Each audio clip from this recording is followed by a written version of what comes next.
messieurs, bonjour. Je reçois pour vous dans Entretien du jour aujourd'hui l'artiste musicien que tout le monde connaît, John Akadius.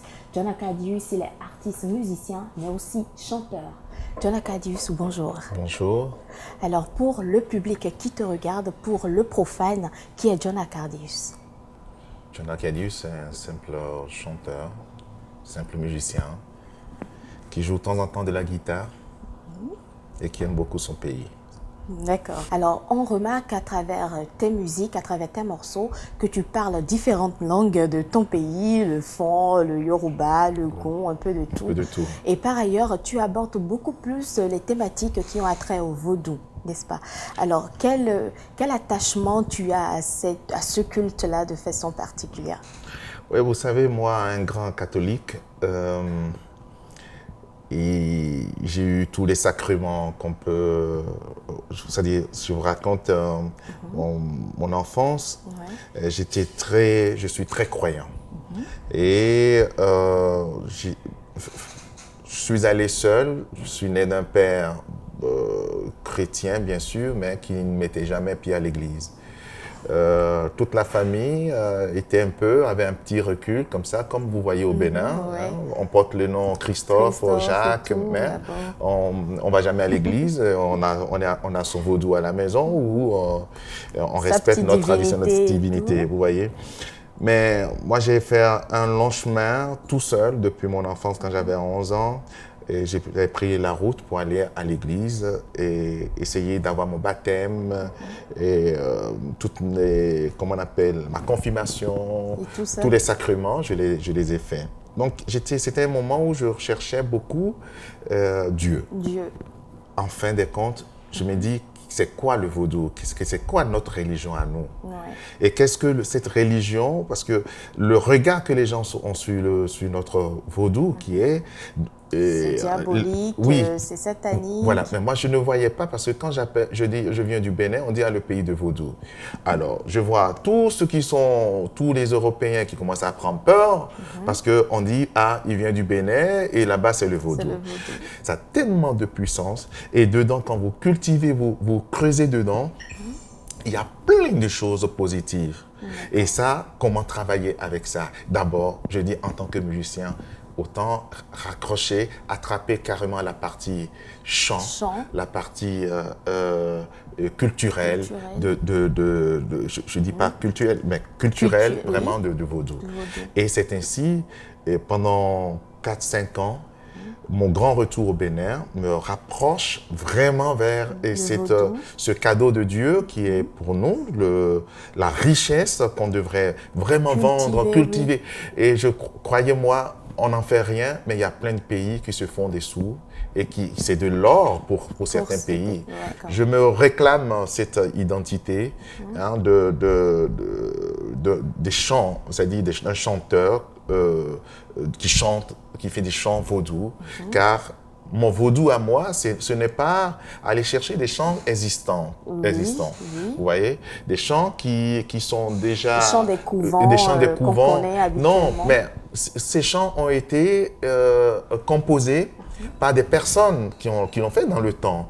Vous comprenez? Mais est-ce qu'il y en a aujourd'hui d'autres qui prennent des chanteurs qui ont l'initiative de composer d'autres chansons? Et c'est là mon terrain. Et c'est là que je suis en train de travailler. Je travaille sur des chants pour que ces chants demain puissent rester. Et là, c'est ce que les gens découvrent très souvent quand je suis sur scène. Alors, dis-nous, en tant que musicien de la diaspora, quel regard tu portes sur la musique africaine aujourd'hui et quelle touche tu y apportes? Et ce qu'on a en Afrique ici, déjà rien qu'au Bénin, c'est complexe. Et le monde en découvrira, c'est-à-dire on a encore moins 100 ans pour parler de la musique africaine qui sortira toujours. Je crois qu'il y a des gens européens comme Peter Gabriel, comme Sting, et des musiciens de ces calibres-là, et des Scorpions, le groupe Scorpion. Ces gens ont fait un petit tour en Afrique, parce qu'ils ont rencontré un chanteur comme Youssou N'Dour, comme Jeffrey Oriema, qui les a inspirés. Ils se sont dit, bon, allez, on se rapproche. Il y a tellement, il y a des trucs. Ce qui les a intéressés, eux, ils ont pris. Vous voyez? Et ils en ont fait leur sauce. Et c'est comme ça, Peter Gabriel est devenu le pionnier de la world music, parce que c'est lui qui l'a lancé. Mais vous voyez, mais ça, ce n'est qu'une petite fenêtre. Hein? Et si les gens, nous-mêmes en question, quand on va couper, c'est-à-dire on va rompre la barrière qu'on met envers nos pays voisins, c'est-à-dire qu'on va vers, et pour apprendre aussi, pour échanger, pour voir comment on peut mixer le brassage, ça va être extraordinaire. Je crois que c'est ce qui fait qu'aujourd'hui, le Nigeria n'a pas besoin de l'Europe pour qu'on ait des artistes qui roulent en jet privé hein, à travers leur musique.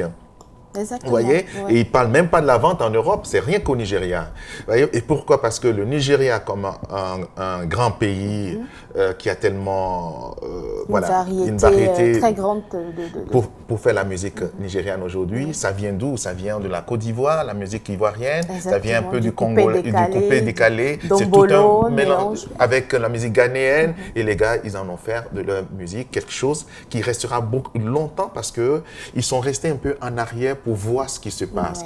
En tant qu'un pays anglophone, ils ont une autre culture. Alors, avec leur petite touche qui vient un peu de l'Angleterre ou des États-Unis, voilà ce que ça donne. On a des grands noms aujourd'hui. Moi, je me rappelle, cette année, on me demandait de programmer un artiste nigérian. Et je lui ai proposé 25 000 €. Il a dit non.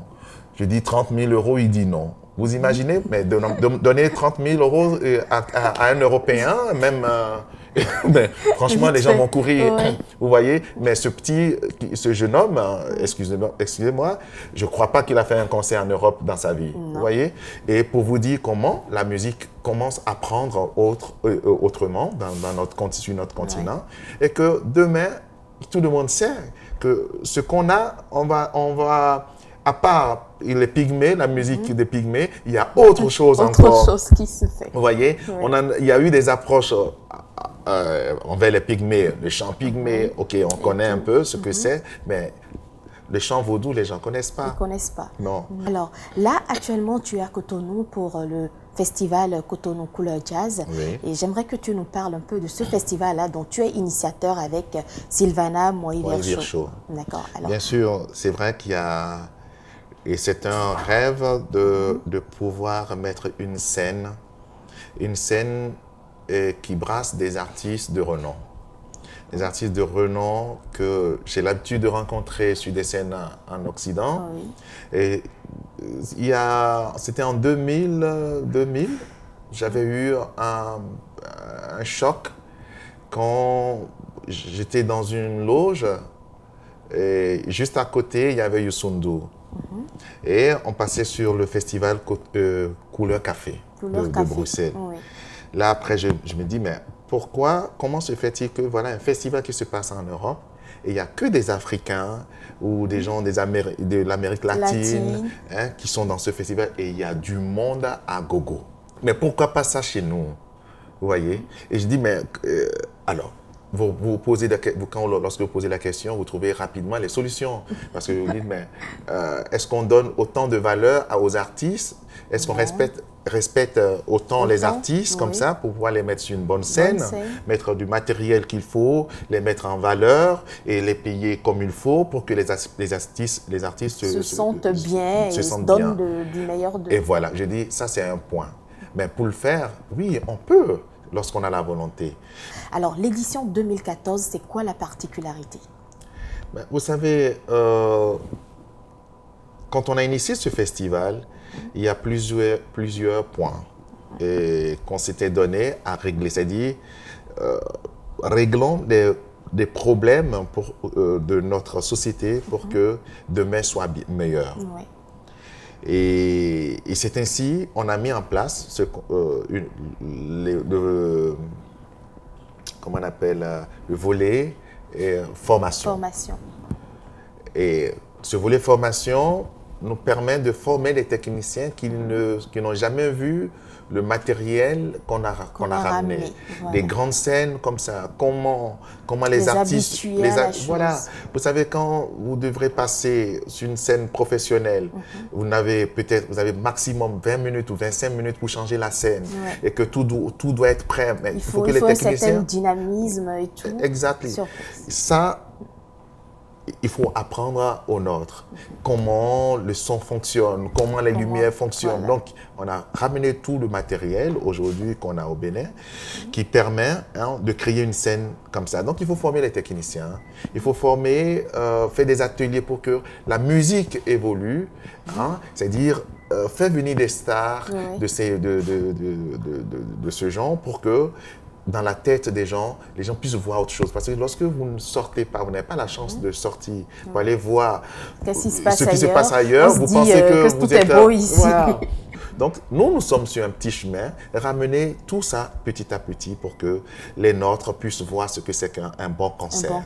Et c'est ainsi, cette année, nous avons invité Zap Mama, qui est une star connue dans le monde. Elle sera là et elle viendra donner une formation de musique, de chant à nos compatriotes. Donc, ça fera partie d'un spectacle qu'elle donnera au Centre culturel français ou l'Institut français. Puis, sur le grand podium, elle va clôturer le dimanche avec son orchestre. Elle a au moins presque 2 heures de show à nous donner. Et voilà, il y a... je n'ai pas oublié de vous dire que Lokwa Kanza aussi sera là de la partie et il a bien envie de donner aussi des formations et des ateliers de chant pour que, voilà, c'est les chants du Congo, il vient du Congo pour nous apprendre, au nôtre. Un énorme brassage de culture, c'est d'avoir un peu de tout, de tous les pays. Donc l'année dernière, c'était pareil.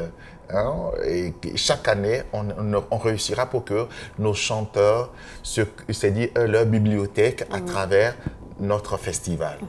Pour apprendre au nôtre... un énorme brassage de culture, c'est d'avoir un peu de tout, de tous les pays.